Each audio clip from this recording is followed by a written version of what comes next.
आणि पाणी हो का भले ते तुके, परी जिणवनी पद्म फाके, का आकाश उंचिया जिंके, आवडे ते आते। और पानी चाहे कितना भी गहरा क्यों न हो, पर फिर भी उस ऊंचाई को जीतकर कमल पानी की सतह पर खिलता है। अथवा चाहे कोई कितनी ही ऊंचाई पर क्यों न जा पहुँचे, तो भी उसे जीतकर जैसे आकाश उसके ऊपर ही रहता है। तेवी विविधा अवस्था, पातलिया जाणवनी पार्था, प्रज्ञा फळते या अर्था, वेज देणे जे। ठीक वैसे ही चाहे जो अनेक विध परिस्थितियाँ क्यों न प्राप्त हो जाए, पर उन्हें ठीक से जान लेकर, हे अर्जुन, जिससे बुद्धि को सफलता मिल जाए, ऐसे अर्थ पर झपट्टा लेना, अर्थात समग्र विचार करने के उपरांत जो उचित हो वही करने के लिए सिद्ध हो जाना। ते दक्षत्व गाचोख, जेथ चौथा गुण देख, आणि जूझ अलौकिक पाचवा गुणु। अरे देखो, वह उत्तम दक्षत्व जिस क्षत्रिय कर्म का चौथा गुण है और अप्रतिम युद्ध पांचवा गुण है। आदितेयाची झाडे, ठाकती रविबिंबाकडे, तेवी समोर शत्रून पुढे, होणे जे का। सूर्य कमल की फुलवारियाँ सूर्य बिंब की ओर मुँह करके रहती है, उसी प्रकार युद्ध के लिए शत्रु के सामने डटकर खड़े रहना होता है। मोहनी शेजे पासी, चुकविजे जेवी प्रयत्नेसी, रिपुसी पाठीने दिजे तैसी, रणांगणी। शय्या स्थान में रहकर मोह लेने वाली स्त्री को जिस प्रकार प्रयत्नपूर्वक टालना चाहिए, उसी प्रकार युद्धभूमि में सामने वाले शत्रु को पीठ न दिखलाना, अर्थात शरणागति न हो तथा पलायन भी न हो, बल्कि प्रतिकार वृत्ति, प्राणार्पण सिद्धता होनी चाहिए, शत्रु का पराभव। हा क्षत्रियाचा आचारी, पाचवा गुणेंद्र अवधारी, चहु पुरुषार्था शिरी, भक्ति जैसी। ध्यान में रखो कि धर्म, अर्थ, काम और मोक्ष, इन चारों पुरुषार्थों के सिर पर उनसे बढ़कर जो भक्ति होती है, उसी प्रकार यह क्षत्रियों के आचरण में रहने वाला पांचवा गुण सभी गुणों का राजा है। आणि जाले निफुले फळे, शाखिये जैसे मोकळे, का उदार परिमळे, पद्माकर। और फूल, फल इत्यादि आने पर वृक्ष जिस प्रकार उनका त्याग करके खाली हो जाते हैं, अथवा कमल की फुलवारियाँ अपनी सुगंध सभी को देकर उदार बन जाती है। नाना आवडीचे निमापे, चांदिणे भले तेणे घेपे, पुढिलाचे निसंकल्पे, तैसे जे देणे। अथवा जैसे चंद्रमा की चांदनी जो चाहे वह तथा जितनी चाहे उतनी मात्रा में लूट ले सकता है, वैसे ही दूसरों के संकल्प के अनुसार जो देना होता है। ते उमपगादान, जेथ साहावे गुणरत्न, आणि आज्ञे एका यत्न, होणे जे का। अरे वह अमर्याद दान जहाँ छठा गुणरत्न है, और वेदाज्ञा से जो एकनिष्ठ रहना होता है ना, अथवा आज्ञा करने का अधिकार इसके अलावा और किसी को न होना, ऐसा भी अर्थ। पोखुनी अवेव आपुले, करविजती मानविले, तेवी पालणे लोभविले, जगजे भोगणे। अपने अवयवों को पुष्ट करके उन इंद्रियों से अपने को मान्य होने वाले काम करा लिए जाते हैं, उसी प्रकार जगत का पालन तथा रक्षण करके जगत को लुब्ध करा लेना, और ऐसे लुब्ध हुए जगत का जो भोग करना होता है। ते या नाव ईश्वर भावो, जो सर्व सामर्थ्याचा ठावो, तो गुणान माझी रावो, सातवा जेथ। उसका नाम ईश्वर भाव है, जो सर्व सामर्थ्य का ठिकाना है। वह सातवां गुण जहाँ सभी गुणों का राजा है। ऐसे जे कर्म शौर्यादिकी इही साते गुणी विशेषी अलंकृत सप्तर्षि आकाश जैसे। जिस प्रकार सप्त ऋषियों से आकाश, उसी प्रकार शौर्य आदि 7 विशेष गुणों से वह कर्म सुशोभित रहता है।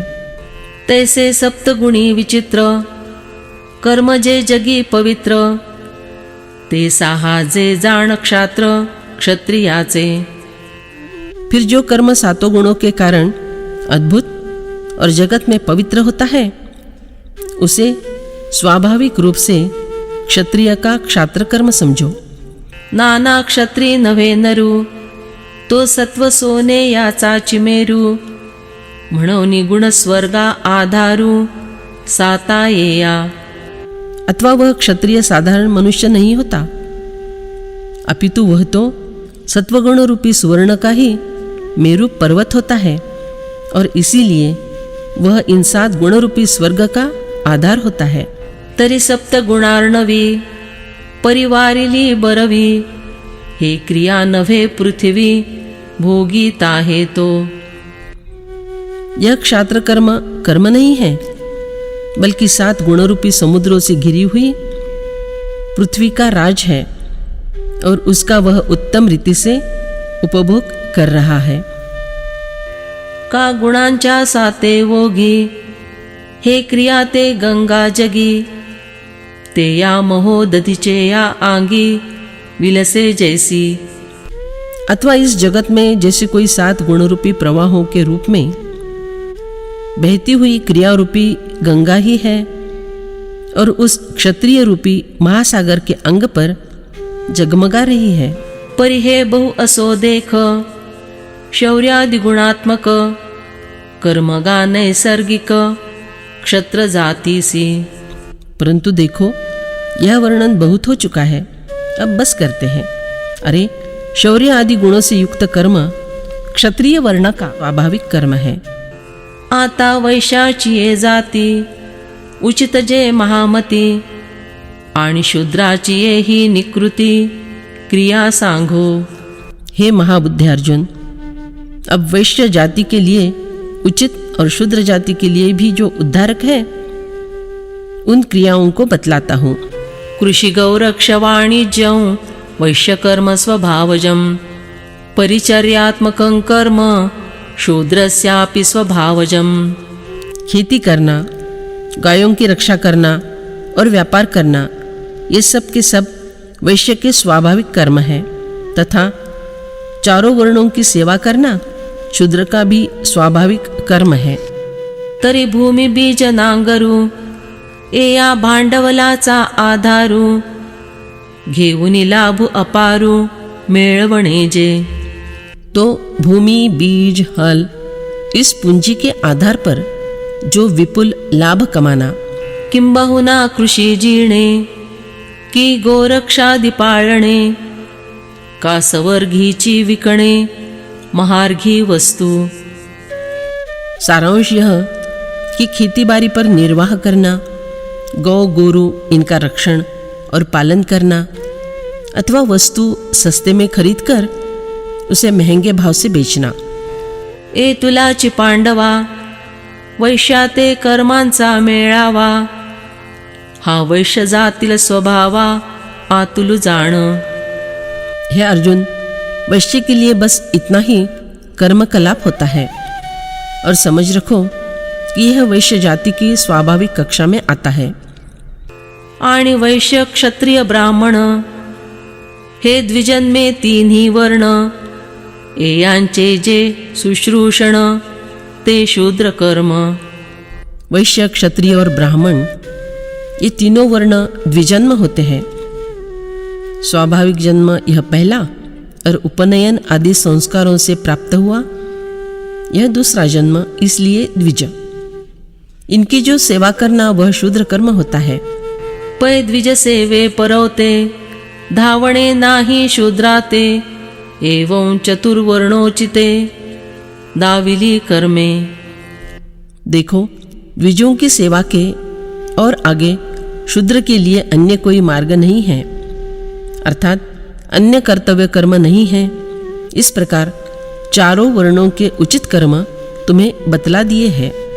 स्वे स्वे कर्मण्यभिरतः संसिद्धिं लभते नरः स्वकर्मनिरतः सिद्धिं यथा विन्दति तच्छृणु। अपने अपने कर्म में प्रीतिपूर्वक लगा हुआ मनुष्य सम्यक सिद्धि अर्थात परमात्मा को प्राप्त कर लेता है। अपने कर्म में लगा हुआ मनुष्य जिस प्रकार सिद्धि को प्राप्त होता है उस प्रकार को तू मुझसे सुन। आता येची विचक्षणा वेगळा लेया येया वर्णा उचित जैसे करना शब्दादिका। हे सुज्ञ अर्जुन, अब जिस प्रकार श्रोत्र आदि इंद्रियों के लिए शब्द आदि विषय उचित होते हैं, उसी प्रकार ये कर्म ही इन भिन्न भिन्न चारों वर्णों के लिए उचित होते हैं। नातरी जलधर अच्युता पाणिया उचित सरिता सरितेसी पांडुसुता सिंधु उचितु। और नहीं तो हे अर्जुन, मेघों से बरसने वाले वर्षा के जल के लिए जिस प्रकार नदी उचित और नदी के लिए समुद्र उचित होता है, तैसे वर्णाश्रम वशे जे करणे आले असे गोरे या आंगा जैसे गोरेपण। गोरे अंग को गोरापन उचित अर्थात शोभादायक होता है। इसी प्रकार वर्णाश्रम धर्म के अनुसार जो कर्म हिस्से में आया हुआ है ते या स्वभाव विहिता कर्मा शास्त्राचे निमुखे वीरोत्तमा प्रवर्तावे या लागी प्रमा अढळ कीजे। हे अर्जुन, स्वभाव के अनुसार प्राप्त हुए उस कर्म को शास्त्र की बतलाई हुई रीति के अनुसार करने में अपनी बुद्धि अविचल रखनी चाहिए। आपुलेची रत्न थिते घेपे पारखियाचे निहाते तैसे स्वकर्म आपयते शास्त्रे कीजे। जिस प्रकार स्वयं अपना ही रत्न परखने वाले के हाथ से परख लेना पड़ता है, उसी प्रकार अपना ही कर्म शास्त्र के द्वारा स्वाधीन कर लेना चाहिए। जैसी दिठी असे आपुले या ठाई परिदीपे विण भोगु नाही मार्गुन लाहता काही पाई चालिजे केवी।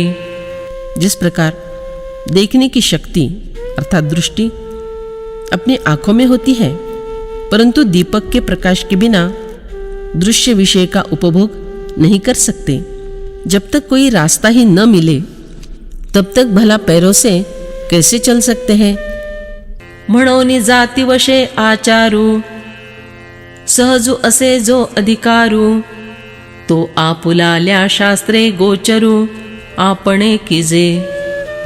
इसीलिए वर्णाश्रम धर्म के अनुसार जो आचार तथा स्वाभाविक अधिकार आया है वह शास्त्र के द्वारा हमें समझ लेना चाहिए। मग घरीचा चिठेवा आणि डोळा दावी दिवा तरी घेता काही पांडवा आडळू असे। फिर हे अर्जुन, घर में ही होने वाला खजाना दीपक यदि आंखों को दिखला दे तो फिर उसे लेने में कौन सी बाधा है। तैसे स्वभावे भागा आले वरी शास्त्रे खरे केले ते विहित जो आपुले आचरेगा। अरे उसी प्रकार स्वाभाविक रूप से हमारे हिस्से में आया है और फिर शास्त्र ने भी जिसे सत्य ठहराया है वह अपना विहित कर्म उसका जो पुरुष आचरण करता है। परि आळसु सांडवनी फलकाम दवडवनी आंगे जीवे मांडवनी तेथची भरू। परंतु किस प्रकार करता है तो आलस्य को झाड़कर फल कामना को खदेड़ देकर और देह तथा मन से कर्म में समरस होकर उसी में जोर लगाकर उस कर्म का आचरण करता है। वोघी पडिले या पाणी नेणे आना निवाहाणी तैसा जिये आचरणी व्यवस्थवनी। जिस प्रकार किसी प्रवाह में मिला हुआ जल उस प्रवाह के अलावा अन्य भिन्न भिन्न प्रवाहों को नहीं जानता, उसी प्रकार जिस कर्म में स्थिर होकर